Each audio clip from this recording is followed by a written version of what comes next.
बिस्मिल्लाहिर्रहमानिर्रहीम अस्सलाम वालेकुम। डियर स्टूडेंट, आज का जो हमारा टॉपिक है उसमें हमने रोल ऑफ न्यूक्लियस को डिस्कस करना है।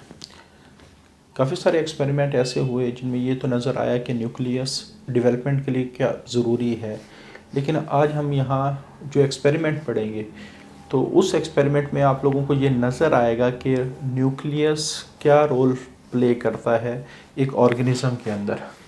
सबसे पहले लास्ट लेक्चर में हमने रोल ऑफ साइटोप्लाज्म को डिस्कस किया था और कहा था कि साइटोप्लाज्म में कुछ ऐसे मार्फोजेनेटिक डिटर्मिनेंट्स होते हैं या साइटोप्लाज्मिक डिटर्मिनेंट्स होते हैं जिनकी अनइक्वल डिस्ट्रीब्यूशन इन द ब्लास्टोमेयर्स के अंदर जब वो अनइक्वली डिस्ट्रीब्यूट होते हैं तो जिस स्ट्रक्चर के पास वो मार्फोजेनेटिक डिटर्मिनेंट्स जाते हैं, जिस सेल के पास वो मार्फोजेनेटिक डिटर्मिनेंट्स जाते हैं, वो सेल उसी तरह का स्ट्रक्चर बनाता है।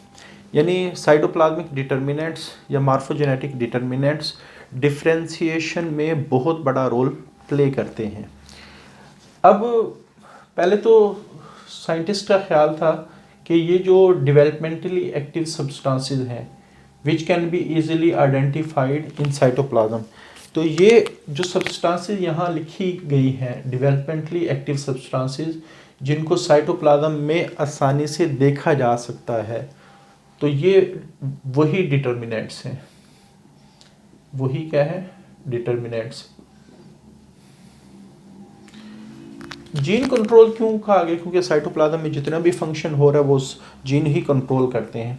अच्छा, साइंटिस्ट का पहले ये तो ख्याल था कि शायद ये जो डिटर्मिनेंट्स हैं, मार्फोजेनेटिक डिटर्मिनेंट्स, ये शायद साइटोप्लाज्म के अंदर ही प्रोड्यूस होते हैं। लेकिन जब मुख्तलिफ़ किस्म के एक्सपेरिमेंट किए गए, उन एक्सपेरिमेंट से पता चला कि ये जो डेवलपमेंटली एक्टिव सब्सटेंसेस है जिसको हमने डिटर्मिनेंट्स कहा है, ये न्यूक्लियस बनाता है और वहाँ से ट्रांसपोर्ट होकर साइटोप्लाज्म में आती हैं। बहुत कम केसेस में साइटोप्लाज्म भी इन चीज़ों को बनाता है, लेकिन ज़्यादातर कौन बनाते हैं? न्यूक्लियस। तो production of developmentally active substances by the nucleus itself, कि ये खुद बनाता है न्यूक्लियस इटसेल्फ।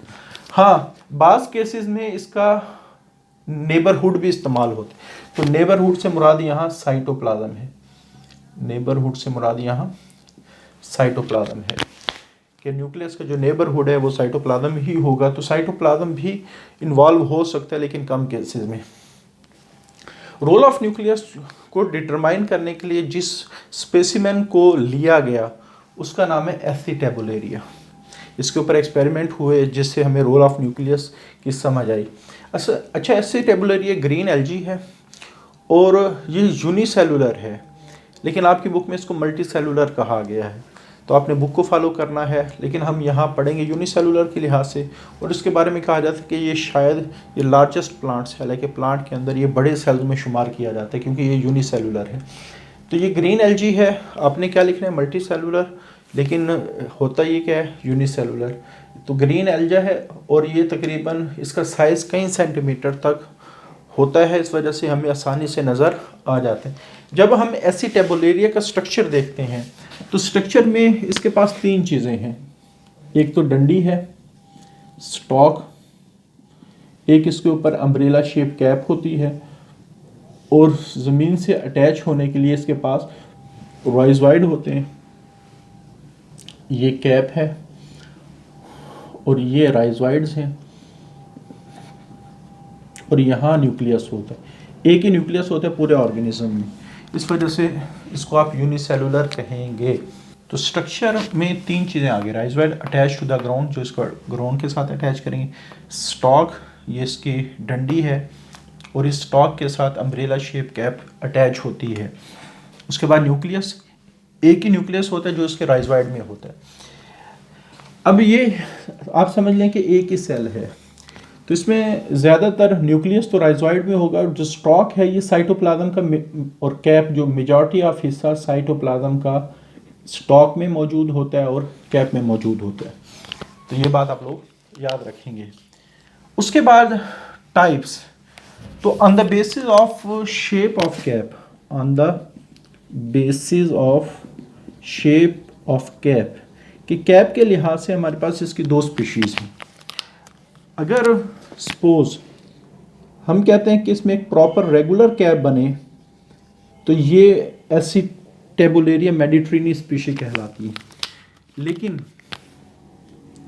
अगर हमारे पास जो कैप है वो बेतरतीबी सी बने ऐसे, तो इसको हम कहते हैं ये एसिटेबुलेरिया क्रेनुलाटा है। तो रेगुलर कैप अगर जनरेट हो रही है एसिटेबुलेरिया मेडिट्रेनी, अगर कैप रेगुलर नहीं है तो इसको हम कहेंगे ये एसिटेबुलेरिया क्रेनुलाटा है। तो इस दोनों टाइप्स को इस्तेमाल किया गया एक्सपेरिमेंट में, जिसकी वजह से रोल ऑफ न्यूक्लियस हमें नज़र आया। तो जिस साइंटिस्ट ने ये एक्सपेरिमेंट परफॉर्म किए उस साइंटिस्ट का नाम है हैमरलिंग। हैमरलिंग उस साइंटिस्ट का नाम है। अच्छा, सबसे पहले तो इसने ये ऑब्जर्व किया कि अगर कैप को रिमूव कर दिया जाए इट कैन बी रीजनरेटेड, तो ये इसको दोबारा बनाया जा सकता है। जैसे सपोज हम कहते हैं कि हमने इस कैप को रिमूव कर दिया, तो ये दोबारा बनाई जा सकती है। तो ये दोबारा बना लेते।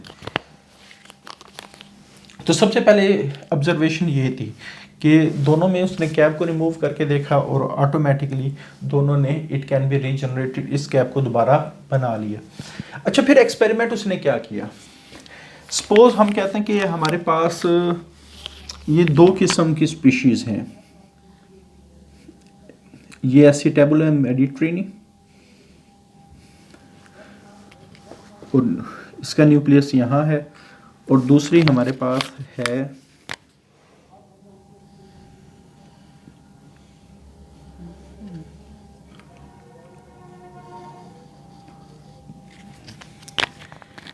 ये एसिटेबुलेरिया मेडिट्रेनी है और ये एसिटेबुलेरिया क्रेनुलाटा है। ये दो किस्म की स्पीशी। अच्छा, उसने क्या किया, cut off the rhizoid containing the nucleus of one species, यानी एसिटेबुलेरिया मेडिट्रेनी का उसने राइजोइड जिसमें न्यूक्लियस मौजूद था वो कट कर दिया।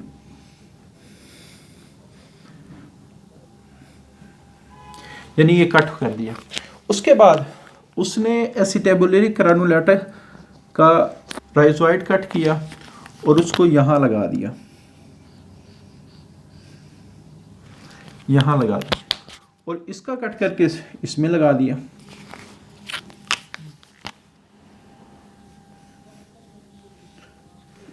ठीक हो गया। अब देखा कि स्टॉक और कैप यहाँ है एसिटेबुलर मेडिट्रेनी की और यहाँ है जो राइजोइड एसिटेबुलरी क्रेनुलाटा का, और यहाँ आप कह सकते हैं एसिटेबुलरी क्रेनुलाटा की कैप और स्टॉक है और न्यूक्लियस है एसिटेबुलरी मेडिट्रेनी का। अच्छा, दोनों में कैप को रिमूव कर दिया गया।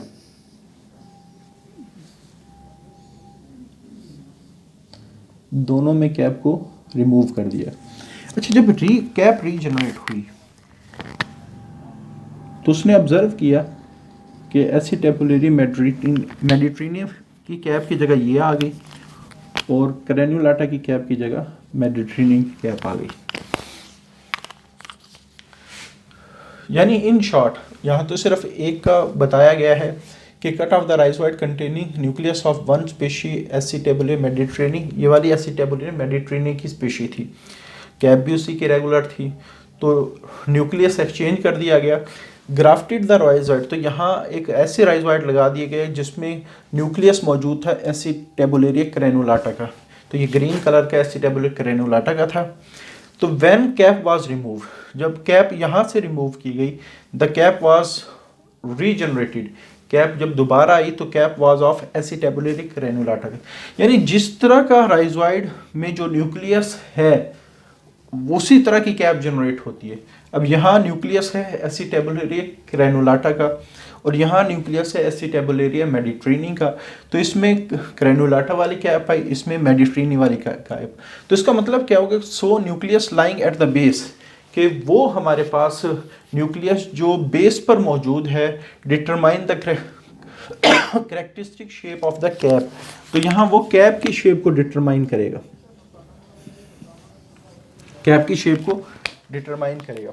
हालांकि इसके पास साइटोप्लाज्म किसका है,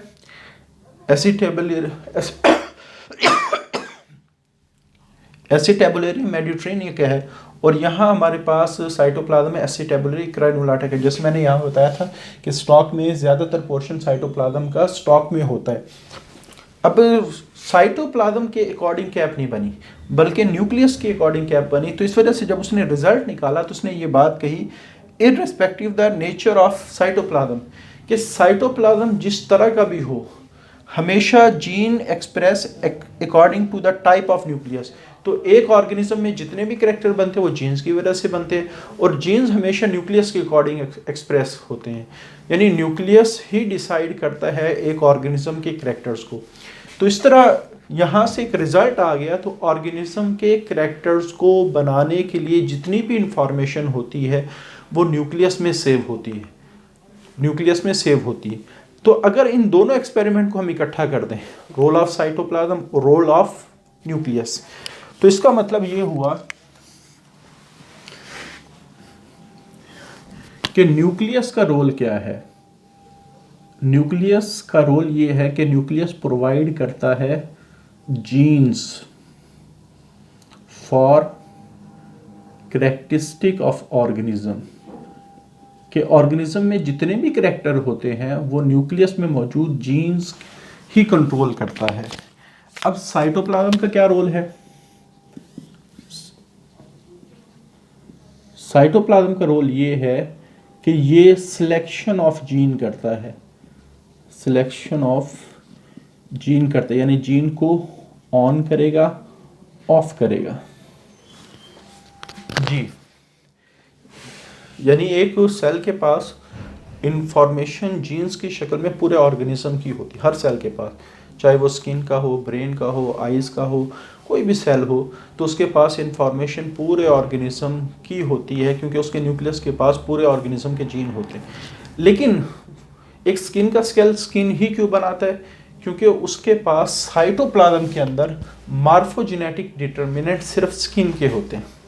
इस वजह से वो स्किन के जीन्स को सिलेक्ट कर लेगा और बाकी सारे जीन को सिलेक्ट नहीं करेगा, उनको ऑफ करेगा, स्विच ऑफ कर देगा। तो वो अपने आप को एक्सप्रेस नहीं कर पाएंगे, तो उनसे रिलेटेड जितने भी स्ट्रक्चर है वो नहीं बनेंगे। तो क्या आप कह सकते हैं कि साइटोप्लाज्म ने जीन्स की सिलेक्शन करनी है और न्यूक्लियस ने जीन्स प्रोवाइड करने हैं, इंफॉर्मेशन देनी है जो ऑर्गेनिज्म के कैरेक्टरिस्टिक को बनाएगी। तो ये हमारा रोल ऑफ न्यूक्लियस है। साइटोप्लाज्म का रोल भी हमने डिस्कस कर लिया, उसके बाद रोल ऑफ न्यूक्लियस भी हमने डिस्कस कर लिया। तो ये बहुत इंपॉर्टेंट लॉन्ग क्वेश्चन है, और ख़ास तौर पे ये जो एसिटाबुलेरिया का स्ट्रक्चर और इसके टाइप्स हैं, ये बारहा दफ़ा as a short question paper में आ चुकी हैं। आज के लिए इतने ही। अल्लाह हाफिज़।